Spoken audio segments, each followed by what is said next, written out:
Junior డాక్టర్ల సమ్మెకి ఒక పక్కన మొన్న చర్చలు జరిగి అది విఫలమవ్వడం, వాళ్ళు 30% అడుగుతుంటే స్టైఫండు కనీసం 20-15 ఇవ్వమంటుంటే 3% మించి ఇవ్వమని తేల్చి చెప్తున్న ప్రభుత్వం నేపథ్యంలో సమ్మె కొనసాగుతూనే ఉంటే వాళ్ళకి జగన్మోహన్ రెడ్డి మద్దతు ప్రకటిస్తూ ఒక ట్వీట్ చేసుకొచ్చారు.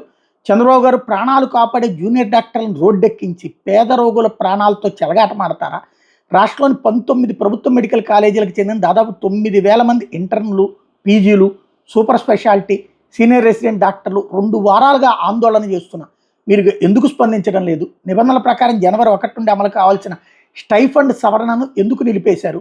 జూనియర్ డాక్టర్లకు జీవో నెంబర్ 287 నిర్దేశించిన 15% కంటే అధికంగా మా హయాంలో 42.4% పెంచాం.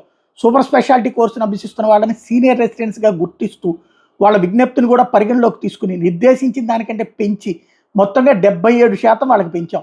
ఆయుష్ విభాగానికి చెందిన జూనియర్ డాక్టర్లకు కూడా అల్లోపతి జూనియర్ డాక్టర్ల తరహాలోని స్టైఫండ్ని పెంచాం. పెరిగిన ధరలు, ద్రవ్యోల్బణం, జీవన వ్యయాన్ని పరిగణలోకి తీసుకుని 15% కంటే మెరుగైన పెంపు ఇవ్వాలని జూనియర్ డాక్టర్లు కోరుతుంటే కేవలం 3-5% మాత్రమే పెంచుతామని చెప్పడం అన్యాయం కాదా? జూనియర్ డాక్టర్ల శ్రమతోనే ప్రభుత్వ బోధనాసుపత్రుల్లో వైద్య సేవలు నడుస్తున్నాయి.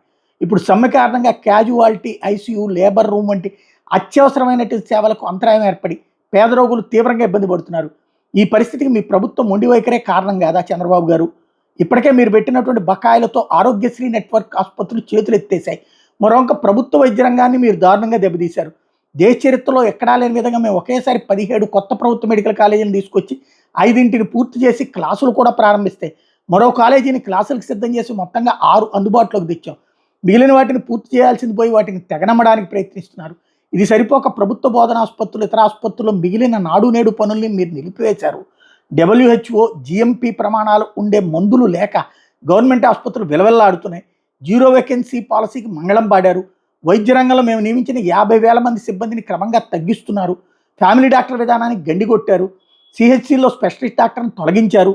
విలేజ్, అర్బన్ క్లినిక్లు నిర్వీర్యం చేశారు. ఆరోగ్యశ్రీని దారుణంగా దెబ్బతీసి 3,000 కోట్లకు పైగా బకాయిలు పెట్టారు. ప్రజారోగ్య వ్యవస్థలో మీరు సృష్టించిన విధ్వంసం అంతా ఇంతా కాదు. ఇప్పుడు జూనియర్ డాక్టర్ల విషయంలోనూ అహంకారంతో వ్యవహరిస్తూ మిగిలిన వైద్య సేవలను కూడా పేదలకు దూరం చేస్తున్నారు. చంద్రబాబు గారు ఇప్పటికైనా అహంకారం వేడండి. జూనియర్ డాక్టర్ల ప్రతినిధులను వెంటనే చర్చలకు పిలిచి వారి న్యాయమైన డిమాండ్లను పరిష్కరించండి. తగిన స్థాయిలో స్టైఫండ్ను పెంచి సమ్మెను విరమింపజేసి ప్రభుత్వ ఆసుపత్రిలో పేద రోగులకు ఎలాంటి ఇబ్బందులు రాకుండా చూడండి అంటూ తమ హయాంలో పెంచినటువంటి స్టైఫండ్ వివరాలను కూడా మెన్షన్ చేసుకొచ్చారు.